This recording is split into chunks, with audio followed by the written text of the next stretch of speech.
എല്ലാം നിമിത്തമാണ് അഞ്ജലി. അതല്ലേ ഇന്ന് തന്നെ ഞാൻ ഇവിടെ എത്തിയ. നിന്നെ എനിക്ക് ഇഷ്ടമുള്ള 1000 വട്ടം പറഞ്ഞല്ലേ ഞാൻ. അച്ഛനെ കാര്യം നിന്നെ മനസ്സിലായ നീ ഇത് പോവാൻ നോക്കിയാടാ ഇവിടുന്ന്. എടി നിന്റെ കല്യാണം ഉറച്ചെന്ന് അറിഞ്ഞതിന് ശേഷം എനിക്ക് നേരെ ഒന്ന് ഉറങ്ങാൻ പോലും പറ്റണില്ല. അതിന് ഞാൻ എന്തിനു വേണം? ഇതൊരു കഷ്ടം ഈശ്വരാ. അഞ്ജലി, നിനക്കിഷ്ടമുള്ള ആളുടെ കൂടെയാണ് നീ ജീവിക്കാനുള്ളത്, അല്ലാതെ നിന്റെ വീട്ടുകാരെ കണ്ടുപിടിച്ചിട്ടുണ്ടല്ല. അത് ഞാൻ എന്തിനേലും ചെയ്തോളാം. നീ ഇപ്പോൾ പോവിടുന്നേ. നീ ഒന്നും മനസ്സിലാക്ക് പ്ലീസ്. എനിക്ക് നിന്നെ പോലെ വേറെ ആരെയും കാണാൻ പറ്റണില്ല.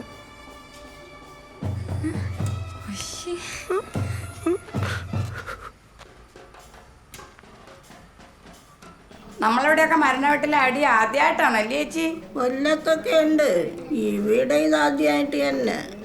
കൊല്ലത്തുന്നെ എല്ലാത്തിനും അടിയല്ലേ? എന്ത് മക്കളെ വിശക്കണോ നിനക്ക്? അയ്യോ, ഈ സമയത്ത് വെള്ളം പോലും കുടിച്ചൂടാ, മരിച്ച് തലയ്ക്ക് മുകളിൽ നിൽക്കുമ്പോ. അടക്കം കഴിഞ്ഞിട്ട് നമുക്ക് കഞ്ഞി കുടിക്കാം മക്കളെ. അതുവരെ മക്കളെ ഒന്നും കഴിക്കണ്ട.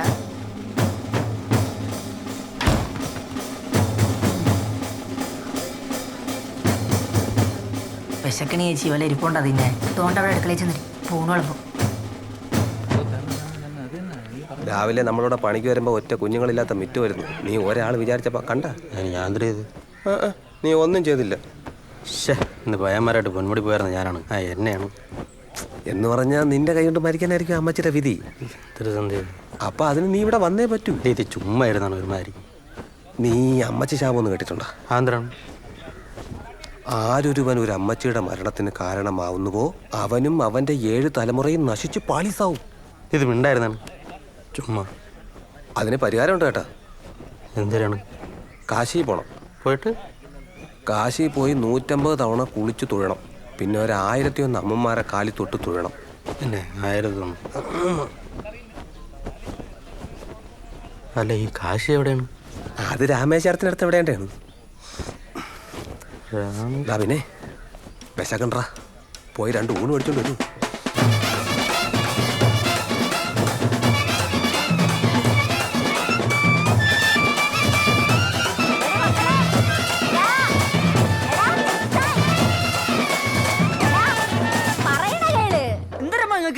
എന്തോ നമ്മുടെ വഴിയെടുത്തുനിന്ന് മാറ്റിക്കൊണ്ട് പോയവര് പിന്നെ എന്തിനാണ് നമ്മളിത് കാണിക്കണേ?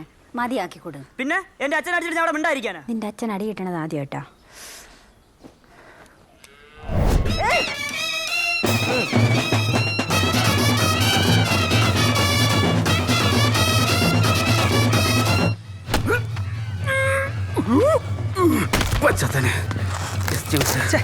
നീ ഒന്ന് ശ്രദ്ധിച്ചാണ്. കരച്ചിലൊന്നും വർക്കാണില്ല. ഞാൻ കരഞ്ഞു വരുമ്പോ അവള് ഒരു പൊക്കളത്. വേറെ പ്ലാൻ ബി എങ്ങാണോ? നീ പുളിയിലെ വിറവ് കയറിയിട്ടുണ്ടാ? മാട്ടറിലോട്ട് വാളിയാ. എനിക്ക് തോന്നണതേ അവളെ അച്ഛനെ ഇമ്പ്രസ് ചെയ്യണയാണ് അവളെ വളയ്ക്കാൻ വഴി. അത് നീ എനിക്കൊരു വഴി പറഞ്ഞാ. ഇനി വാ, നീ ഈ തലയിൽ തന്നെ കയറിയിട്ട് അവളെ ചേംബ്രസാം. ഞാനിവിടെ മരുമോനാകാൻ പോകുന്നതാണ്. നീയല്ലേ അളി എനിക്ക് വേണ്ടി ഇതൊക്കെ ഇവിടെ ചെയ്യാൻ. നീന്റെ ബെസ്റ്റ് ഫ്രണ്ട് അല്ലേ? ഞാൻ തിരിഞ്ഞാ പോന്നീ ഈ ഏറെ കണ്ടുവരും നിന്നെ. എല്ലാത്തിനും ഞാൻ കത്തിക്കും.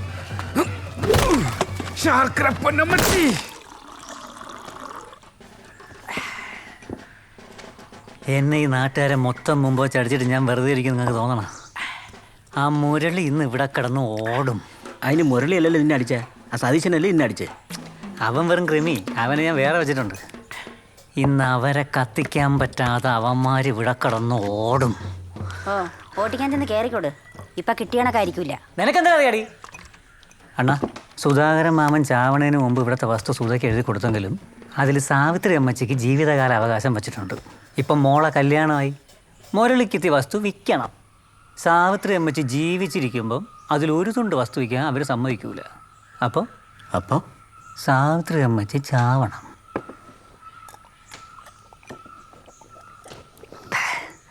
അണ്ണാ, ഇതവർ മരിച്ചതല്ല, പിന്നെ കൊന്നതാണ്. ആര്? ആ മുരളി. മനുഷ്യ എന്തൊക്കെയാണെങ്കിലും ഇങ്ങനെയൊന്നും പറഞ്ഞോളൂ കേട്ടാ. ദൈവത്തിന് നിരക്കൂല.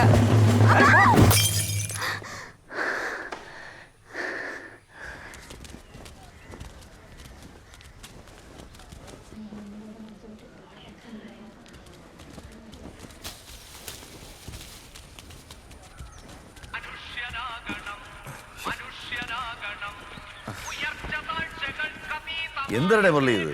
ഇതൊരു മരണ വീടല്ലേ? ഒരു മര്യാദയൊക്കെ വേണ്ടി. മനുഷ്യനാണുമ്പോൾ വീട്ടു മറ്റുള്ള വന്നാൽ പോരെ, അങ്ങനെ വിളിക്കണം എന്തിനു? ആ തല ആദ്യം കൊണ്ട് കയറി. അങ്കിൾ സ്റ്റെപ്പ് വരട്ടെ. പഴയ വീടാണ്, കട്ടറ അടിച്ചിടരുത്.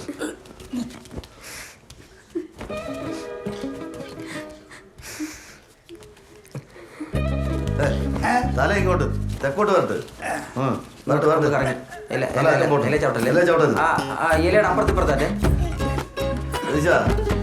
ആ വിളക്കൊക്കെ കത്തിച്ചു പോയി എന്നിട്ടേ ആ പെണ്ണുങ്ങളെ കൂടെ വന്നിരിക്കാൻ പറ.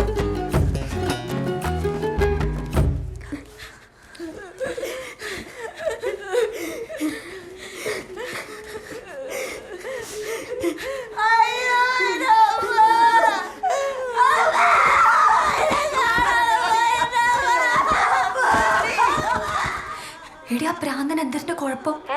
എനിക്ക് അറിഞ്ഞൂടാ. ഞാൻ നോക്കിയപ്പോ അമ്മ ഒരു ബോഡി എടുത്തുകൊണ്ട് വരണം. ഇവൻ എന്തൊരു 5 കുറവുണ്ട് കേട്ടാ. അച്ഛനെങ്ങനെ ഇവനെ മനസ്സിലായ പിന്നെ തീർന്ന്. ഇവ എങ്ങനെ അറിഞ്ഞ അവിടെ മരണം? എനിക്ക് അറിഞ്ഞൂടാ. ആ ശക്തി ചേട്ടനാണെങ്കിൽ ഇവിടെ വെട്ടിയും കിളക്കൊക്കെ ചെയ്യണം. ഇതെന്തോന്നൊക്കെയാടി അവിടെ നടക്കണത്?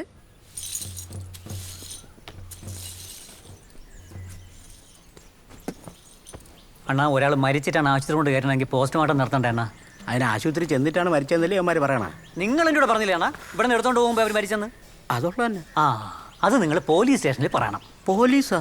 പിന്നെ പ്രസന്ന അടിയും കൊണ്ടുകൊണ്ട് ഇവിടെ ചുമ്മായിക്കൊന്ന് വിചാരിച്ചാ നിങ്ങൾ എൻ്റെ കൂടെ വയ്ക്കൂലേ അണ്ണാ? അതിപ്പോ ഞാൻ അടിച്ച പിടുത്തവും പോയി. ഒരു ധൈര്യത്തിന് നീ ഒരു ഫുള്ളെടുത്ത് ഒരു ലിറ്റർ എടുത്ത് തരണോ ഈ പ്രസന്ന? നിങ്ങൾ എൻ്റെ കൂടെ നിൽക്കൂ. നീ ഒരു പോരാളിയാണ്ട പ്രസന്ന. ഞാൻ ഉണ്ട് നിന്റെ കൂടെ. ആദ്യം പോസ്റ്റ്മോർട്ടം ചെയ്യട്ടെന്നാ. ഇന്ന് ഇവിടെ ആരെയും കത്തിക്കൂല.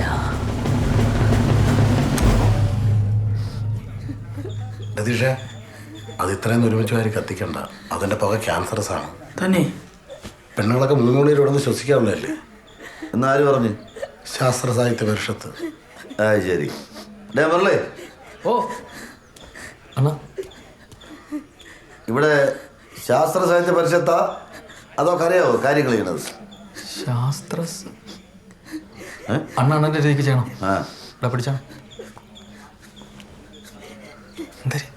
ഇതിനൊക്കെ ഓരോ രീതിയിലുണ്ട്. അത് ജയിക്കാനാണ് ഞാൻ ഇവിടെ വയ്ക്കുന്നത്. തിരികെത്തിച്ചൂടെന്ന് നീ പോണെങ്കിൽ ഞാൻ പൈസ അയച്ചാൽ എനിക്കൊരു ലിറ്റർ കൂടെ എടുത്തോണ്ട് ആദ്യം നീ പൈസ ഡേയ് പപ്പൂട്ടി താ രൂപ ആയിട്ട് വരണ്ടാ.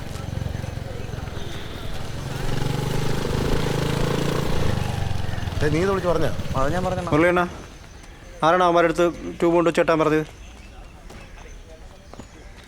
അണ്ണാ അതൊക്കെ പണ്ടേ തീരുമാനിച്ചല്ലേ അണ്ണാ. തോട്ടിന്റെ അക്കരെ നിങ്ങളും ഇക്കരെ ഇങ്ങേരും ഒന്ന്. എൻ്റെ സ്വന്തം അപ്പച്ചിയാണ് ഇവിടെ മരിച്ചു കിടക്കണത്. എന്ന് വെച്ച് നിങ്ങൾ ഫ്രീ ആയിട്ട് വെച്ച് കെട്ടി കൊടുക്കാൻ വന്നൊന്നും അല്ലല്ലേ? അത് ഞാൻ ചിലപ്പോൾ ഫ്രീ ആയിട്ട് കൊണ്ട് വെച്ച് കിട്ടോടാ. കുടുംബത്തിലുള്ളവർക്ക് വർക്കോറാ. പപ്പുട്ടി, ഞാൻ എങ്ങനെയെങ്കിലും ഇതൊന്ന് നടത്തിക്കോട്ടെ. അവ ഇവിടെ കൊണ്ടുവച്ച് കെട്ടിയ ഞാൻ എന്തിനാണ്ടാ? അണ്ണാ വല്ലപ്പോഴാ വല്ല ബന്ധുക്കളെ മരിക്കുമ്പോഴാണ് എനിക്കൊരു വർക്ക് കിട്ടുന്നത്. അതും ആ മരം കൊണ്ട് വെച്ച് കെട്ടിയാ ഇനി ഇവിടെ ആരെങ്കിലും മരിക്കുമ്പോ ആ വർക്ക് അവന് കൊടുക്കാന്ന് പറയണേ അല്ലേ?